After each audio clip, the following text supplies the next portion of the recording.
আজি আকৌ এবাৰ আপোনালোকৰ মাজত ফেচবুক লাইভ অনুষ্ঠানত লৈ মই আপোনালোকৰ সন্মুখত উপস্থিত হৈছোঁ। আজি মহাপঞ্চমী, দেৱী দুৰ্গা অহাকালি আমাৰ মাজলৈ আহিব আৰু শাৰদীয় দুৰ্গা উৎসৱ অসমবাসী ৰাইজে পালন কৰিব।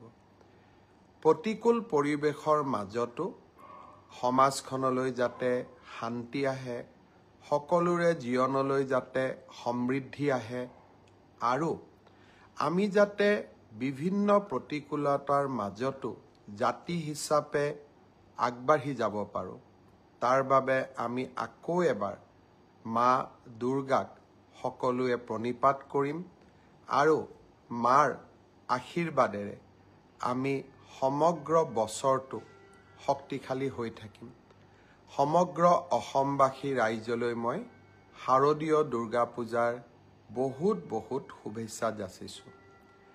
স্বাভাৱিকতে আজিৰ ফেচবুক লাইভ অনুষ্ঠানত কেইবাটাও গুৰুত্বপূৰ্ণ কথা মই আপোনালোকৰ লগত পাতিব খুজিম। শেষত আমাৰ সকলোৰে আদৰৰ জুবিন গাৰ্গৰ মৃত্যুৰ তদন্ত, হত্যাৰ তদন্তৰ বিষয়েও আপোনালোকৰ লগত কথা পাতিম। প্ৰথমে মই সৰু কেইটামান কথা, যি মোৰ দৃষ্টিত সৰু, কাৰোবাৰ দৃষ্টিত সৰু, নিবনুৱা যুৱকৰ বাবে বহুত ডাঙৰ কথা, মই কেইটামান কথা ক'ব খুজিছোঁ। এডিআৰই আৰু বিভিন্ন পৰীক্ষাৰ ৰিজাল্ট আৰু নিযুক্তি পত্ৰ আমি 10 অক্টোবৰত দিবৰ বাবে সিদ্ধান্ত লৈছিলোঁ। কিন্তু যোৱা কেইদিনমানৰ ঘটনা প্ৰবাহ আৰু গুৱাহাটী হাইকোৰ্টৰ এটা ৰায়ৰ বাবে আমি অকণমান থমকি ৰ'বলগীয়া হৈছে। মই আপোনালোকক আজি কোন পৰীক্ষাৰ কোনদিনাখন আমি ৰিজাল্ট এনাউন্স কৰিম সেই বিষয়ে মই আপোনালোকক স্পষ্টকৈ ক'ম, যাতে আপোনালোকৰ মনত কোনো সন্দেহ নাথাকে। পোনপ্ৰথমে মই আপোনালোকক জনাব খুজিছোঁ যে আমাৰ এডিআৰই পৰীক্ষাৰ যি গ্ৰেড 3 আছিলে, অৰ্থাৎ তৃতীয় বৰ্গৰ যি চাকৰি আছিলে, সেই চাকৰিৰ ফলাফল আমি 10 অক্টোবৰ তাৰিখে প্ৰকাশ কৰিম। এডিআৰইৰ চতুৰ্থ শ্ৰেণীৰ যি পৰীক্ষা আছিলে, প্ৰায় 5000 পদ আছিলে, এই পৰীক্ষাৰ ফলাফল আমি 15 অক্টোবৰ তাৰিখে ঘোষণা কৰিম। স্বাস্থ্য বিভাগৰ বিভিন্ন পৰীক্ষাৰ ফলাফল, নন টেকনিকেল, টেকনিকেল, স্বাস্থ্য বিভাগৰ আটাইবোৰ পৰীক্ষাৰ ফলাফল আমি 12 অক্টোবৰ তাৰিখৰ আগতে ঘোষণা কৰিম। এলিমেণ্টাৰী প্ৰাথমিক বিদ্যালয়ৰ শিক্ষকৰ নিযুক্তিৰ বাবে আমি যি পৰীক্ষা বা আমি যিটো নিযুক্তিৰ প্ৰক্ৰিয়া আৰম্ভ কৰিছোঁ, সেই পৰীক্ষাৰ ফলাফল আমি 15 পৰা 20 অক্টোবৰৰ ভিতৰত প্ৰকাশ কৰিম। তাৰ কাৰণ, প্ৰাথমিক বিদ্যালয়ৰ শিক্ষক-শিক্ষয়িত্ৰীৰ পৰীক্ষাৰ ফলাফল ঘোষণা কৰাৰ আগতে আমি গ্ৰেজুৱেট টিচাৰ আৰু পোষ্ট গ্ৰেজুৱেট টিচাৰৰ ৰিজাল্ট ঘোষণা কৰিব খুজিছোঁ, যাতে অভাৰলেপিং নহয়, অৰ্থাৎ প্ৰাথমিক বিদ্যালয়ৰ শিক্ষকৰ পদ নিৰ্বাচিত গ্ৰেজুৱেট টিচাৰ বা পোষ্ট গ্ৰেজুৱেট টিচাৰসকলে দখল কৰিব নোৱাৰে আৰু আমাৰ যুৱক যুৱতীসকল যাতে বঞ্চিত নহয়। গ্ৰেজুৱেট টিচাৰ আৰু পোষ্ট গ্ৰেজুৱেট টিচাৰৰ পৰীক্ষাৰ ফলাফল আমি 15 অক্টোবৰ তাৰিখে ঘোষণা কৰিম। অৰ্থাৎ এই গোটেই পৰীক্ষাৰ ফলাফলসমূহ আমি 20 অক্টোবৰ তাৰিখৰ আগতে আমি ঘোষণা কৰিবলৈ সক্ষম হ'ম। আপোনালোকে এতিয়া সুধিব যে পুলিচৰ পৰীক্ষাৰ ফলাফল আমি কেতিয়া দিম? সাব ইন্সপেক্টৰৰ ৰিজাল্ট বা ফায়াৰ ব্ৰিগেড আদিৰ ৰিজাল্ট আমি 10 অক্টোবৰ তাৰিখে দিম বা তাতকৈ আগতে দিম। কিন্তু AB আৰু UB কনিষ্টবলৰ ৰিজাল্ট দিয়াৰ ক্ষেত্ৰত গুৱাহাটী উচ্চ ন্যায়ালয়ে এটা আমাক সাময়িকভাৱে বাধা আৰোপ কৰিছে। আমি আশা কৰোঁ সেই বাধা আৰোপ অতিক্ৰম কৰি অৰ্থাৎ উচ্চ ন্যায়ালয়ক সন্তুষ্ট কৰি আমি এই মাহৰ ভিতৰতে পুলিচৰো AB আৰু UB কনিষ্টবলৰ ৰিজাল্ট ঘোষণা কৰিব পাৰিম।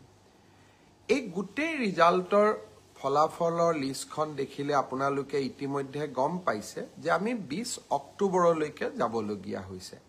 কিন্তু মই প্ৰতিশ্ৰুতি দিছিলোঁ যে অক্টোবৰ মাহৰ ভিতৰতে 10 অক্টোবৰত আপোনালোকক নিযুক্তি পত্ৰ দিম।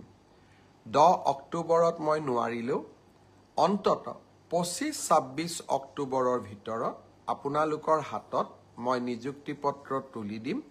কাৰণ পৰীক্ষাৰ ফলাফল ঘোষণা কৰাৰ পিছতো আমি বিভাগলৈকে কাক কোন বিভাগত দিম ৰেণ্ডমাইজেশ্যন কৰিব লাগে আৰু তাৰ পিছত বিভাগসমূহেও আপোনালোকৰ পোষ্টিং অৰ্ডাৰ উলিয়াব লাগে। সেইকাৰণে অক্টোবৰ মাহৰ ভিতৰতে আপোনালোকৰ নিযুক্তি হ'ব, কিন্তু কেইটামান দিন আপোনালোকে অপেক্ষা কৰিব লাগিব।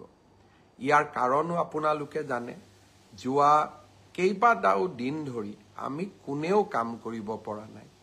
জুবিনৰ মৃত্যু বা জুবিনৰ দুৰ্ঘটনাৰ পিছত বা বহুতে কোৱাৰ দৰে হত্যাৰ পিছত যি ধৰণে আমি নকওঁ কিয় আমাৰ মনবোৰ বিষাদেৰে ভৰি পৰি আছিল, কাম কৰিব পৰা কোনেও নাছিল।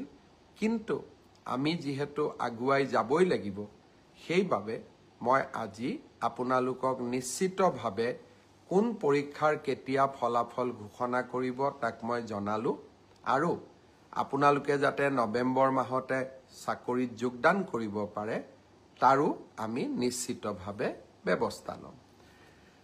বন্ধু বান্ধৱীসকল, শ্ৰদ্ধাৰ ৰাইজ, আৰু কেইটামান কথা মই আপোনালোকক ক'ব খুজিছোঁ।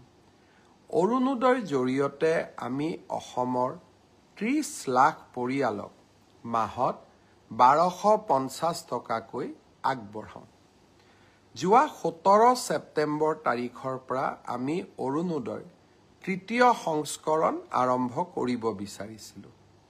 তাৰ পিছত আমি 25 তাৰিখৰ দিনটো ধাৰ্য কৰিছিলোঁ, কিন্তু অসমত চলি থকা ঘটনা প্ৰবাহৰ বাবে এই আঁচনিখনো আমি নিৰ্দিষ্ট দিনত দিব নোৱাৰিলোঁ। অহা 7 অক্টোবৰ তাৰিখে আমি আপোনালোকৰ হাতত অৰুণোদয় তুলি দিম আৰু আমি সকলো প্ৰচেষ্টা ইতিমধ্যে সম্পূৰ্ণ কৰিছোঁ।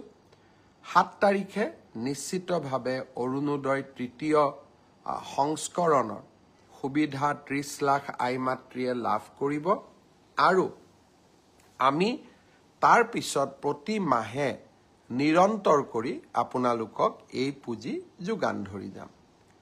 ঠিক সেইদৰে নিযুত মইনাৰো আমাৰ অসমৰ প্ৰায় 3.5 লাখ ছাত্ৰীয়ে এইবাৰ নিযুত মইনা আঁচনিৰ সুবিধা লাভ কৰিব। নিযুত মইনা আঁচনিৰো আমি যিহেতু প্ৰথম কিস্তিৰ ধন আমি চেক যোগে দিওঁ, বেংকক আমি চেকসমূহ বনাব দিছোঁ। নিযুত মইনা আঁচনিৰো প্ৰথম কিস্তিৰ ধন আমি 10ৰ পৰা 15 অক্টোবৰৰ ভিতৰত সকলোৰে হাতত তুলি দিম আৰু তাৰ পৰৱৰ্তী মাহৰ পিছত সকলোৱে বেংক যোগে নিযুত মইনা আঁচনিৰ ধন লাভ কৰি থাকিব। এডিআৰিৰ ওপৰত আপোনালোকৰ প্ৰশ্ন আছিলে, অৰুণোদয়ৰ ওপৰত আপোনালোকৰ প্ৰশ্ন আছিলে, নিযুত মইনাৰ ওপৰত আপোনালোকৰ প্ৰশ্ন আছিলে।